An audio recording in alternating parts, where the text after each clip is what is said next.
Сондықтан жақсы өмір деген сөз бұл жерде айтқым келгені, ол сынақсыз болмайды.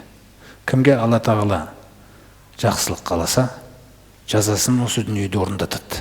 Қияметте таза болу үшін, Алламен жолығатын күні тап-таза болу үшін.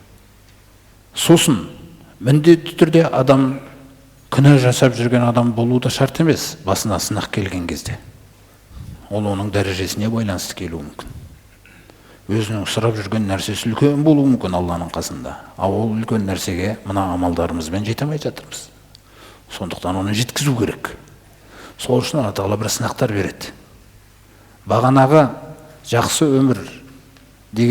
өмір деген жерде мына бақыт деген нәрсені дұрыс түсініп алайық. Жақсы өмір бақытты өмір біз үшін. Алла разы болған өмір.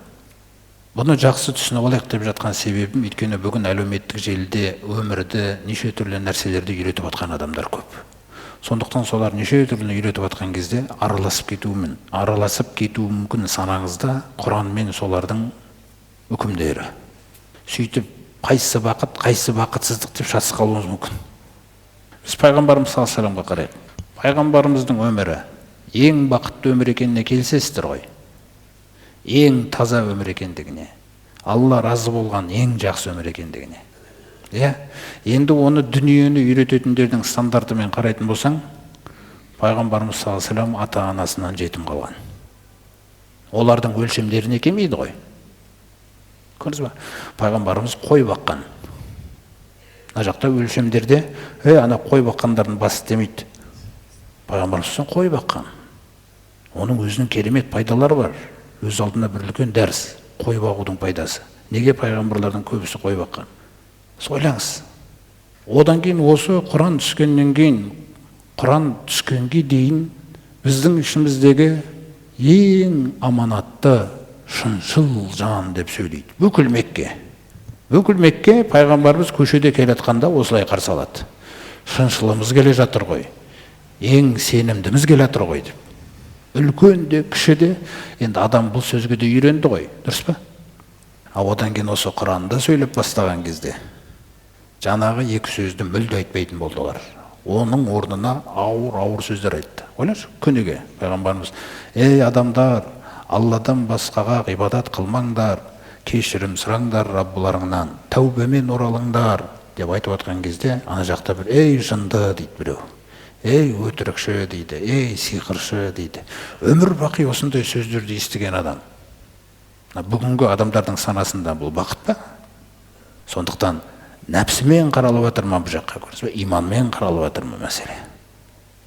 Одан кейін қудаланды, Таифта неше түрлі тас лақтырылды, одан кейін Мединаға қоныс аударылды. Ойлаңыз. Мүшіріктер ішінде Абу Лахабтың екі ұлы пайғамбарымыздың екі қызында некеде болған. Екеуі де әкесіне көпірлікке жақтасып, пайғамбарымыз саллаллаху алейхи вассаламның қыздарын үйіне әкеп ит тастай салған. Ана бір кенжесі болған, ол тіпті тентек, мысалы Утайба деген. Өйтіп түкіріп кеткен да.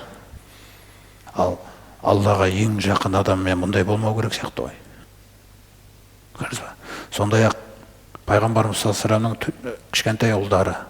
Ұл дүниеге келеді, шетінеп кетеді. Ана мүшіріктерде дайын тұрады бұқаралық ақпаратта, ұрпақсыз дейді. Тағы бір ұл дүниеге келеді, шетінеп кетеді. Сол сияқты 4 қызы болды мысалы.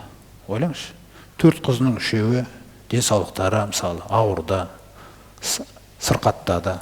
Пайғамбарымыз саллаллаху алейхи вассаламның көзі тірісінде кетті өмірден 3-еуі.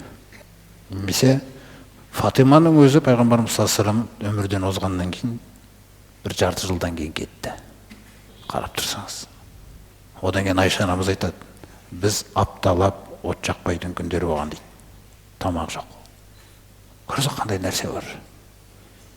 Пайғамбарымыз 3 күн қатарынан ақ нан жеп көрмеген дейді. Міне ойлаңыз. Бірақ Алла тағала жаңа Құранда не деді? Біз саған бұл Құранда сен бақытсыз болуың үшін түсірмедік. Ол ең бақытты адам. Ол кісінің өмірін түсіне алмаған адам Құранды да, Алланы да, Алланың заңдылықтарын да, сынақтарын да, жалпы мұсылманның жолын мүлде түсінбеген деген сөз. Сондықтан кейде, мысалы айтайық, кейде сіздің үйде нан болмай қалды. тіпті нанға ақшаңыз бар. Сондай бір жағдай болды, нан алынбай қалды, кешкі уақыт қарныңыз ашып тұр, жұмыстан келдіңіз ба, нан алынбай қапты. Сол сәттің өзінде өміріңіздің бір сағатын пайғамбарымыздың өміріне ұқсата салсаңызшы. Ал енді сол нанды алдырып, 12-де болса да ана үлкен ұлды жіберіп, соны әкелді, сол бақыт па сол? Сондықтан ол сенің сезімдеріңде, саналарыңда қалыптасып қалған. Өзің бақыт деп жүрген нәрсе ол асылы. Бақыт деген нәрсе, саған Алла бірдеңені берген кезде де асқақтай алмайсың. Бір нәрсені алып қойған кезде де көңіліңіз түспейді. Сізді былай сынаса да, беріп сынаса да, алып сынаса да, эмоцияң өзгермейді. Таухид түсіндіңіз бе? Ла иляха иллалланы тәрбиелеп мүмкін емес сізді өзгерту. Сондықтан Алла көрсетті таухидтың ең маңызды несін пайғамбарымыз арқылы. Суға салсаң да, отқа салсаң да, қиындыққа салсаң да, қай жерге салсаң да, берсең де, алсаң да, пайғамбарымыз салсаң бір қалыпты. Алладан өзгермейді. Раббысымен байланысы әдемі. Берсе де альхамдулилля, бермесе де альхамдулилля. Бір бақыт деген осы. Бақыт деген сізді ешкімнің ақиқаттан, Алланың заңдылықтарынан өзгерте алмау.